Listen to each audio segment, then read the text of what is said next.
Let's do a titration experiment now. Let's do a titration experiment on some amino acids and see what we see.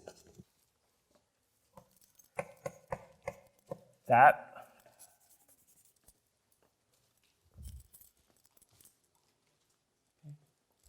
at physiological pH,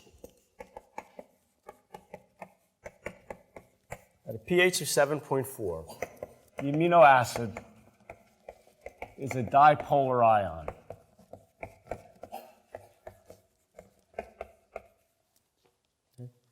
Which is a Zwitter ion. And it consists of a protonated amino group and an unprotonated carboxyl group. Okay? Now, we can focus first on this carboxyl group. This carboxyl group has a pKa of about 2, somewhere around 2. And this means now that if I make a plot here where I plot the percent of protonated carboxyl groups, and I plot that as a function of the pH, 7, 10,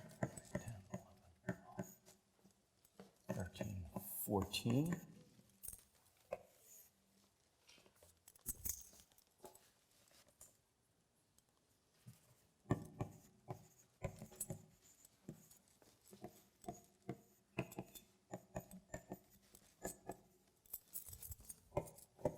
$150 at a pH of 2,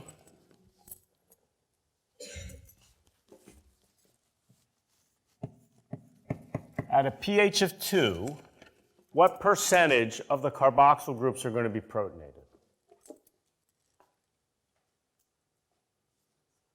The pKa is 2. If the pH is 2, what percentage will be protonated? 50%, right? And if the pH drops below 2, will they be more protonated or less protonated? Who says they'll be more protonated? Who says they'll be less protonated? Okay, talk to the person next to you. I want to know if the pH is below 2, right, whether I'm going to get more protonation or less protonation. Remember, pH equals the pKa plus the log of the base over the acid.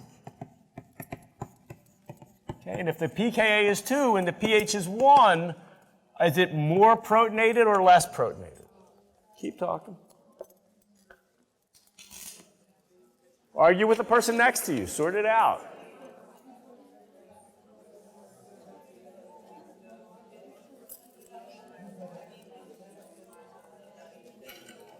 Okay.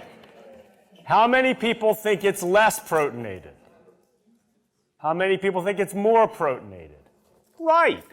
So the percent protonation is going to look something like this, right? In fact, at pH 1, it's 90% protonated. And at a pH of 3, it's 10% protonated. We did this the last lecture, right?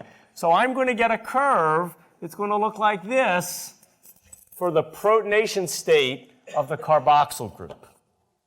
Now, what about the amino group? Okay. This amino group has a pKa of somewhere around 9. Okay? So that means if I plot here the percent unprotonated amino group, and here's 100, here's 50, 0. When I'm at a pH of 9, when I'm at the pKa, what percent is unprotonated, or what percent is protonated? pH at the pKa. 50%. Okay? So that means here at pH of 9, 50% of it is protonated, 50% is unprotonated. If the pH is, let's make it easy. If the pH is below the pKa, is this stuff mostly protonated or unprotonated? Protonated. Okay? So the unprotonated fraction goes down.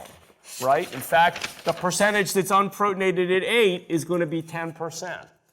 If a pH is above the pKa at 10, is this mostly protonated or unprotonated? Unprotonated, 90% unprotonated.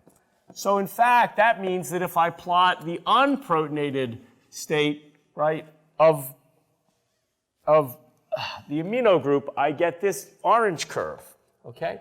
So anywhere you would agree, I think, between here and here, most of the carboxyl groups are going to be unprotonated, and most of the amino groups are going to be protonated. So I can draw a curve that looks like this.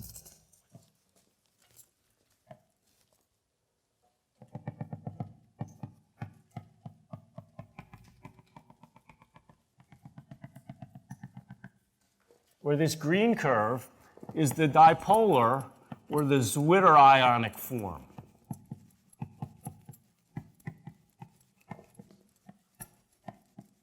Right?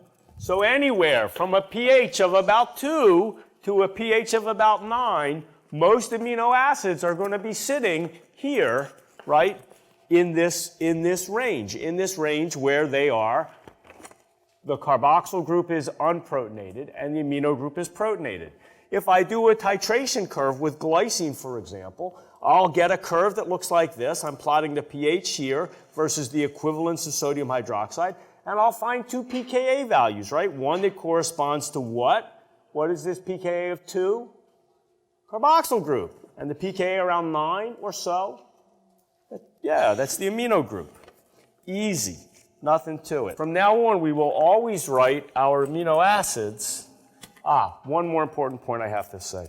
We will always write our amino acids in this form. NH3 at neutral pH. NH3 plus CHR COO minus. This will be the default form that we will draw free amino acids from.